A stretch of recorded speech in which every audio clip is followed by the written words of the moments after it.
pickles, smoked meats, rye bread, coleslaw, and family. Perfect ingredients for a rich tradition of community. For the Sultani family at Max Deli, food isn't just business, it's their way of life. Over years and decades, customers and staff have become friends, greeted with hugs before menus. Max remains where deals are made, romances begin, and families create memories. In a changing Santa Rosa, Max preserves that old school connection that makes community feel like home.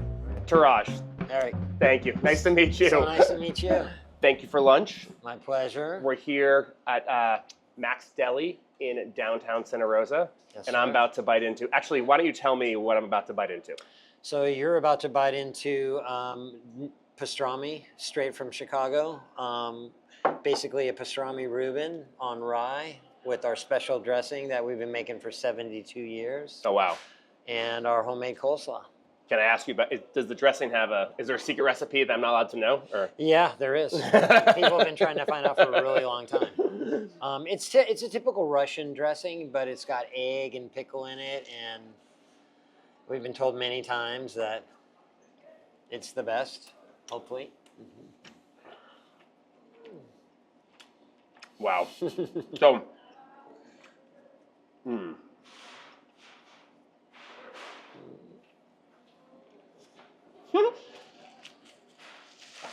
That's very good. You know, Thank you. the thank dressing's you. incredible. Thank you. I just want to get like I want French fries and just go in on it. Yeah, for sure. It's A lot of basically an people do excuse to that. have the dressing straight to Yeah, straight yeah. to the mouth. People buy it and take it home. So But oh man, I love the pastrami. So, what makes a good pastrami? well, a good pastrami should have a lot of marbling in it. It actually shouldn't be that lean, and we've been using the same product the entire time this restaurant was open, since before even my family bought it. And it's the only one that we will use. And it comes to us all the way from Chicago. So, And salty. yeah, salty, Wow. a little bit fatty, delish. And really thinly sliced. Mm-hmm. Is there a debate between pastrami and corned beef? Corned beef is cured in salt, and it's much leaner. And it's really good as well. It's the same supplier that we use. So, no, not really a debate. It's just your personal taste. Personal taste? Yeah. And what's this guy right here? This is the cream soda that we use, the Sprecher. It's really good with that sandwich. Yeah, It's really good. yeah, thank you. I've had cream soda since I was a kid. Yeah. Fantastic. Excellent. All right, so if I walked into Max, other than the classic pastrami Reuben, what else would you recommend off the menu? Several things. Our turkey sandwiches are excellent. We roast whole birds just like at home every Whoa. day. It's not that processed deli meat that you get. Our French dips are fantastic. We cook beautiful top round every day in-house. We cook it medium rare. So those are really, really nice. We have a full breakfast menu. We've been told our Eggs Benedict is some of the best, the hollandaise that we have here. So there's lots to choose from. As you saw, it's a big menu. So tell me more about the turkey, because my wife and I have this ongoing rub that turkey should be served one time a year, and that's Thanksgiving. And that's really out of respect to the American tradition. Yeah, yeah. So what about your turkey? We sell a lot of turkey all year long. And it's funny because around Thanksgiving, we actually sell more than you would think after people come in and order it. But yeah, we just cook the whole bird every day. When you get a turkey sandwich at Max, you get white meat and dark meat. Oh, cool. Yeah, unless you order only white. So it's the real deal. And then we use the carcasses and the drumsticks and the legs to make our turkey noodle soup, which is well known and people love. They say it's the best turkey noodle they've ever had. So yeah, it goes a long way. I think whenever my wife is sick, she always ends up ordering some sort of noodle soup. So I think next time we'll get your turkey noodle soup. Yeah, sounds good. That's like a good afternoon at home. I'm going to keep taking some bites. I'd love if you could tell me a little more about your family, how they came to the United States, and how you ended up owning Max. Because you're not Mac. Yeah, no. So, You're Taraj. Yeah, so my dad was from Iran. He immigrated from Tehran, Iran. He actually came to New York, to Ellis Island on a ship, like the classic story that you hear, in 1961. He had many Iranian friends in the Bay Area, in Berkeley. and they told him, "You need to come to California. There are beautiful women here." That's the family legend. And so he actually came to California. He went to beauty school in Berkeley and met his whole network of friends and met my mother there, and she was Scottish English. Yeah, and she had grown up in the Sierra foothills. And so my grandfather had a 200-acre ranch outside of Jackson, and he also had a house up in the Berkeley Hills overlooking the bay. So we were there until I was 5 years old. Oh, wow. A view of the Golden Gate Bridge and the Bay Bridge. My dad came to the country, went to beauty school, and was just bussing tables at a steakhouse in Berkeley. And he eventually became a waiter, bartender, manager, and befriended a client at the restaurant that was there every night. And this gentleman really liked my dad and offered to help my father open his first restaurant. Oh, wow. Yeah, which was called the Lunchbox on Shattuck Avenue in Berkeley. Know it well. Yeah, and my mom wanted to get out of the Bay Area. She knew that whole thing was going to blow up. She had a friend in Healdsburg that she visited, fell in love with that town, and then actually found the Victorian house that I grew up in on East Side Road before they found this business. Oh, East Side. Yeah, East Side Road out in the Russian River Valley. So we bought the house. My dad lived in the basement of the restaurant in Berkeley, and my mom was looking for a business here. Mac opened this place in 1952. He only stayed for 2 years, and then he sold it to a husband and wife. And they had it from 54 until they wanted to get out, and my mom and dad bought it in 1970. And then for a while, mom would run this business, and dad would take care of the Berkeley restaurant until they were able to divest from that and sell that and then just be here.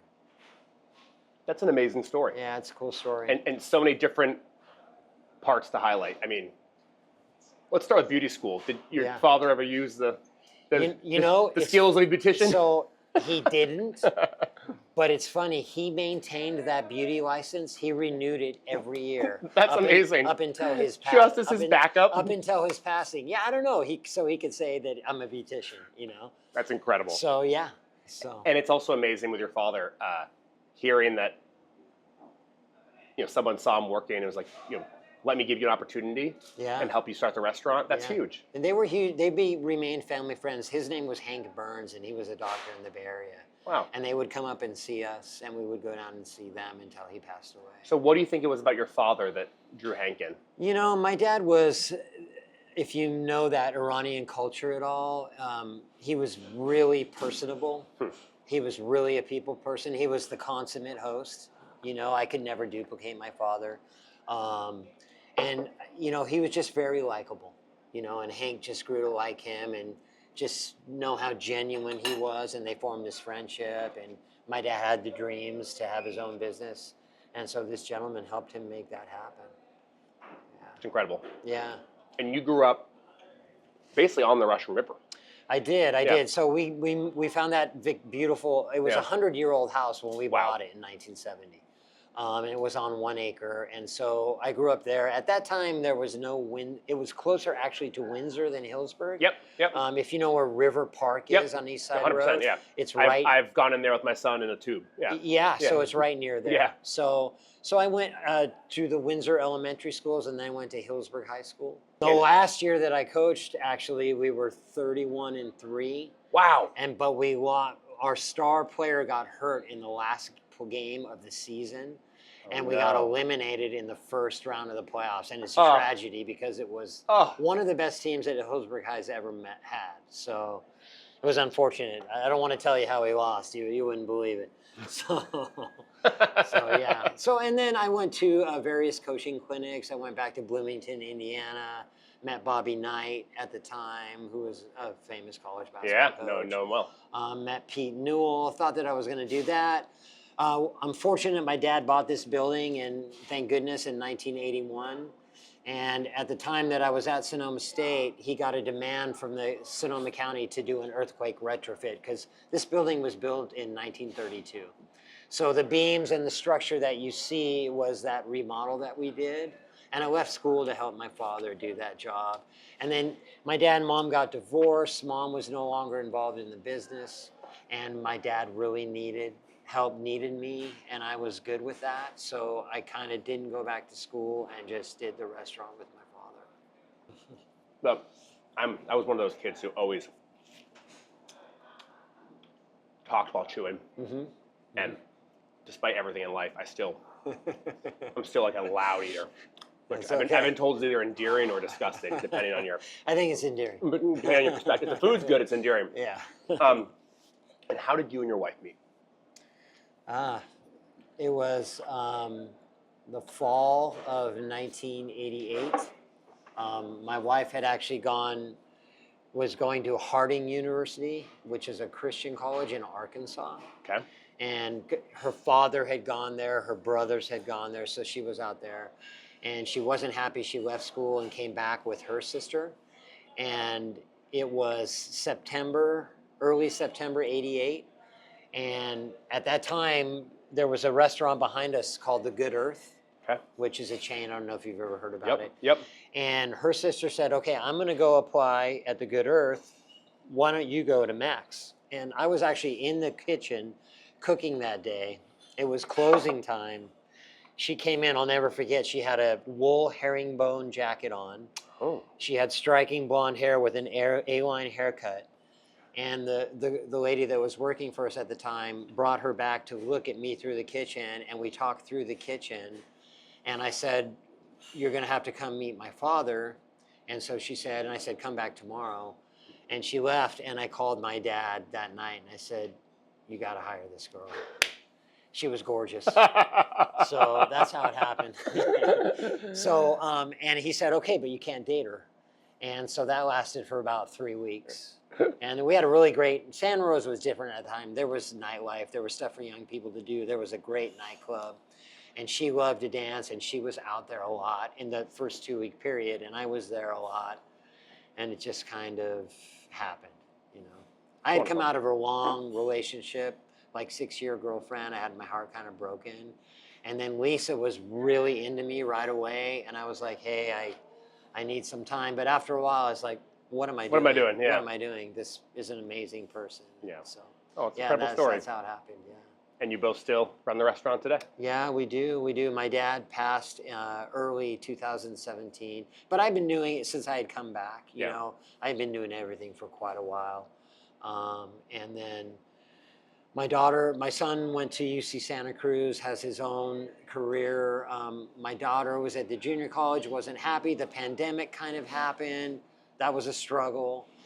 She came to help us during that time, and then she really liked it and decided to stay and thinks that she wants to do this business as well, which is great because you'll have to keep in the family. Yeah, and it's kind of an iconic place, and it's a big part of the community, and it'd be nice to see it carry on.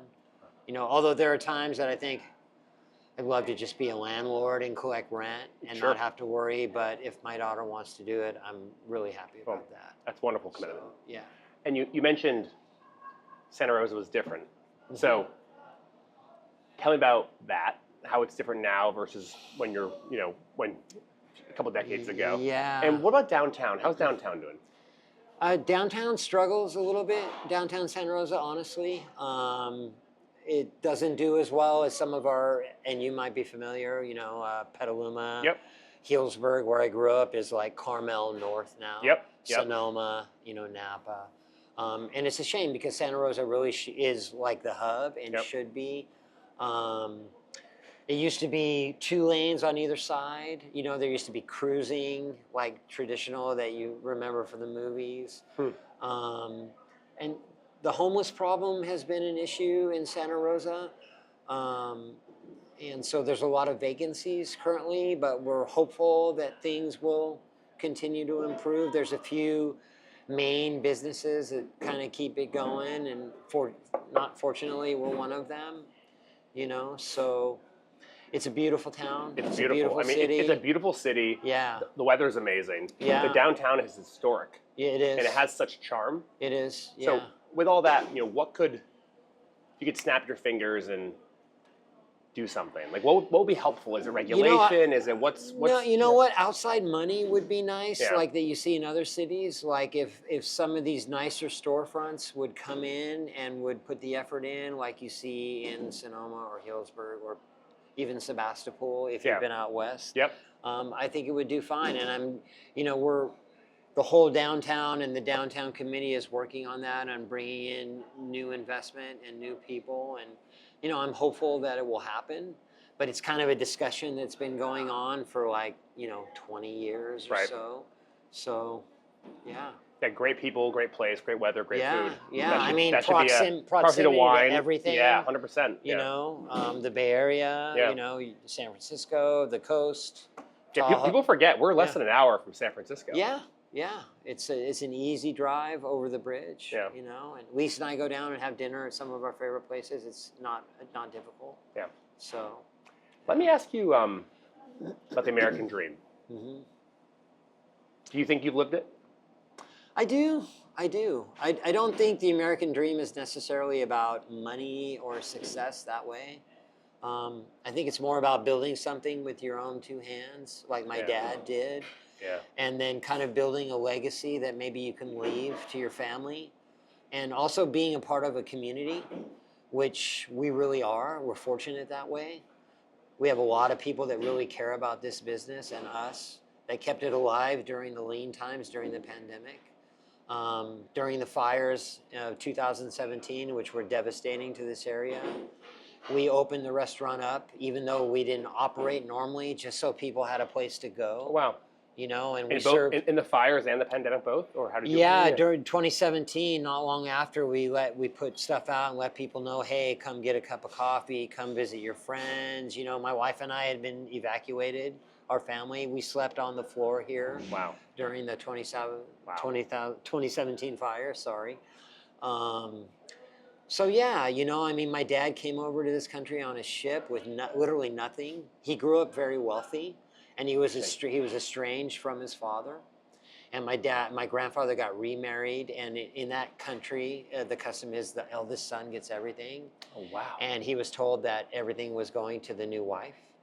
And so he left that country and came here. He had wealthy friends in the Bay Area, and came with nothing and, formed something. So I think he lived it, and I think I lived it in a different way, carrying on his legacy, It's incredible. Yeah. Talk about COVID or the 2017 fires and any particular stories of when the community lifted you up and kind of pitched in and helped out. Yeah, I would say more during COVID. During COVID, initially for a few days, as you may know, we were completely shut down. Yeah. And then we got allowed to do takeout only. And we had some amazing customers. We have one guy that I've known since I was a kid that works in the Kaiser hospital system. And he would come and order food and feed a huge staff. We do like $300-400 orders. And at that time, we were doing like $600-700 a day. And it was just Lisa, myself, my daughter, Wow. and Luis, who's been in the kitchen with me for 22 years. And it was like the five of us, and we just kept the restaurant alive. We had to lay everybody off. Unfortunately, I had to send out a message to everyone and say, hey, I can't have you right now. And they use their unemployment benefits. Most of those people came back to work for us. Amazing. And for a period, we were only serving outside. We had parklets outside that the city allowed us to use. We had some tables in back. And then little by little, we expanded, came back indoors. And the restaurant is actually configured differently now, and things are different than they were pre-pandemic. We cut our seating down by about 40%. We used to have 100 seats. Now we have 60. We used to have a bigger workforce. We used to have 4 servers. Now we only have 3. But it's interesting, and we used to have longer hours. We used to be open from 7 to 4:30. Now we're open from 8 to 2:45. But the numbers actually even work better. There's a smaller amount of labor, smaller inventory, shorter hours. More you time, know, more time to yourself. more time. Hopefully. Yeah, you know, this business, you live it. You know, Yeah. it's like a disease. Honestly, I know, it's yeah. a joke. It gets Well, in your blood. I grew up working in restaurants, and Yeah. the one I worked in the longest was family owned, Hmm. and it was called Barnacle Billy's, believe it or not. And Yeah. Billy, I actually watched him. He was 80 when I started working, and then he passed. And seeing his 3 sons take over, Yeah. but it was just always something going wrong. Always someone always, there. yeah. Always, no 2 days are alike. No, it's so true. But then you get these kind of just, I don't know, special moments when Yeah. it's kind of feels like a family. Yeah, for sure. And when people tell you that, I mean, you know, customer service is difficult. Yeah. You know that. Yeah. But you have those special people that make it all worthwhile. Like your customer during COVID. You know? Yeah. that alone. And there were several of those. Yeah. What was his name? You know, his name is Pete. Pete. Yeah. Go yeah. Pete. Yeah. Thanks, for Pete. sure. Thanks, yeah. Pete. Yeah. Yeah. Yeah. Maybe ask you more personally, how is food important to your family? Oh, I mean, it's a way of life. Yeah. You know, and yeah, I mean, it sustains us. You know, it's how we have the home that we live in. You know, we always ate at the table together, the 4 of us. You know, and I think that's really important. Brought us together. You know, and Lisa and I, this business is work centric, as you know. Yep. And we're fortunate we don't do dinners.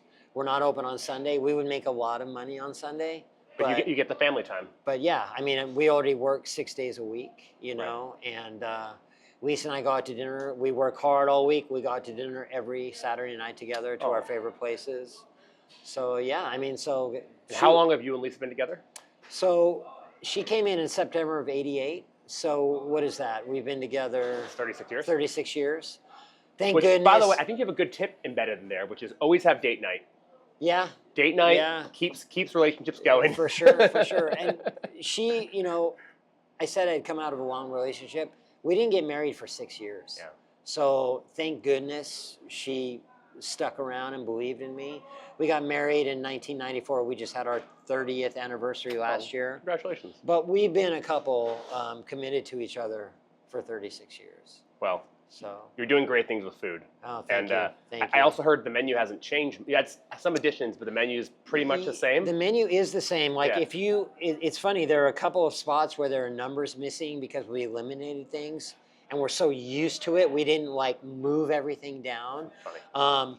The menu was much smaller. We did serve breakfast, but it was very limited. There were no omelets, for example, no eggs Benedict. So the menu has expanded, but it has otherwise remained the same. All the classics. Yeah, and the recipes that the original owner used, we still use to this day. Oh, whoa. You know, the coleslaw, the Russian dressing, potato salad, macaroni, the turkey noodle soup, all that stuff. I have my mom's handwritten stuff that she got from the owner. That's that incredible. she bought it from. I have it as a keepsake. So yeah. That's so cool. So, and I have great people. We don't get a lot of turnover here. Yeah. Everyone kind of becomes part of your family. We hate change, you know. So, like our lowest tenured employee has been here 8 years. Yeah, That's incredible. which in the restaurant is odd, you know. Yeah. Luis, who runs the kitchen for me, has been here for 22 years. And his uncle is in there with him. We're all having dinner out together tomorrow night. We go out to dinner together. So it's kind of an unusual place. You guys are in a that family. way, yeah. That's incredible. Yeah, and hopefully that it comes through and people tell you that, you know, so it's nice. I think you can taste it in the food. Yeah, I hope so. Thank you. Yeah. Yeah. Yes, Nick. Yeah, talk about tradition. And is it an important part of your family? How do you feel about it? What changes? What stays the same? Yeah, I mean, we're rooted in tradition. Not a lot changes, you know. It's super important to us, you know. It's super important to be part of the community and to keep, you know, consistency is a huge thing in this place. And people will tell you that, you know, it's always the same. It's just as good now as it was. And hopefully a little better even than when Dad was here. But yeah, I mean, that's our life, living the tradition, you know, that my parents set up for us. So, yeah. And to go back a beat, Mm-hmm. in today's America, what does the American dream mean to you? You know, just creating something through hard work, hopefully having some level of success, whatever that may be to you, you know. I never wanted to have 2 or 3 or 4 restaurants. I was always happy with the life that I had, you know. And then building that legacy, and then hopefully leaving something for your family, and hopefully being a valuable part of the community, Yeah. which I hope to say that we have achieved, you know. I mean, there's a reason we found you, because Yeah. you walk around town, you get a few recommendations, and Yeah. you keep coming up. Yeah. So, Knock on wood. knock on wood, you made a Yeah, mark. yeah. Do you think the American dream will be the same for your son? That's a tough question. You know, I worry about that for my son and for my daughter. There's a lot of craziness in the world, and I'm hopeful for that for him, but it's a crazy time in our lives, as you know. So I'm not sure. I hope so, though. This is something that we think a lot about. I mean, it's a bit of one of the kernels of this project is, Yeah. look, the American dream is changing. Yeah. But I actually think what you said about your dream, Mm-hmm. I actually think is maybe a little more of a contemporary answer, which is it's about creating something. Mm-hmm. It's about leaving a legacy. Mm-hmm. I think if you asked someone that question in the 50s, they would have said, own the home, Yeah. have the 3 kids, Yeah. have the white picket fence, have Yeah. the dog. Yeah. But I think this current moment is very aligned with what you said. Yeah. So with that, for your children, Mm-hmm. do you think it's the same American dream, or has it changed? I think it's the same, but I think they have a lot of doubt and worry. I think young people that are really plugged in, for example, my son is a very empathetic, caring person, and is really plugged into everything that's going on in the world, and it affects him. Yeah. And I think there's a lot of social anxiety and those types of things for young people. They have worries and complications that maybe we didn't have. So I hope he still has that same dream that we do. I know my daughter does, because Yeah. she's involved in the business. So yeah, it's a tough question, but I'm hopeful that they can still have those same dreams. Well, to your son, I've found personally that leading with a big heart Mm-hmm. sometimes hurts, but in the long run, it's the right way to live. Yeah, I would agree. I would agree. And again, I love seeing the family through and through, not just with your direct family, Mm-hmm. but with your work family. Yeah. I mean, Yeah. that, again, having worked in restaurants, those tenure statistics, that's incredible. It is. It speaks to something about you and your wife that Thank you. I think is like I hope so. really And they special. tell me It's really that, special. and- Like that's incredible. Yeah, and I'm proud of that. And like, you know, I watched his kids grow up during the pandemic, and they were here helping his dad, and follow them through school. And you know, like I said, we go out to dinner all together, and Right. we consider each other family. But not on Saturday. know. That's for your wife. Well, actually, tomorrow night we're having dinner with the whole kitchen Okay. crew. Yeah, but usually Saturday is Okay. for my wife. Usually it is. Yeah. Maybe speak to the pride in this community in Santa Rosa, how it feels. Like I know the community's changed, but Yeah. where's the energy and the pride coming from? There's a lot of it here. I just think it's even though it's a populous city now, it still has that small town feel. Yeah. And there are a lot of people that grew up around each other and care about each other. And I think they're prideful just because of the area that we live, Yeah. you know, and the fact that they grew up here and are still here. And it's a great place to be, Yeah. I the agree. Bay Area. You I know, agree. I mean, we're in the North Bay.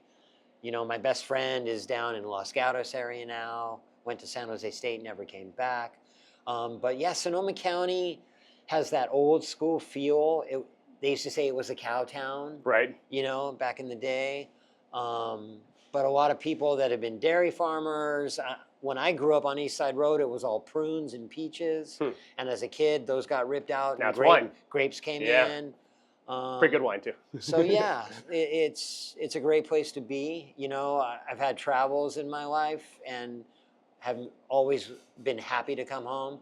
You know, you're in a good spot when you go on vacation. You come home and you're You're like, this is amazing. I know. This is great, I know. right? I know. So, yeah, I mean, I was walking around today and it just feels wonderful to be here. yeah. So yeah, I'm glad. Thank you.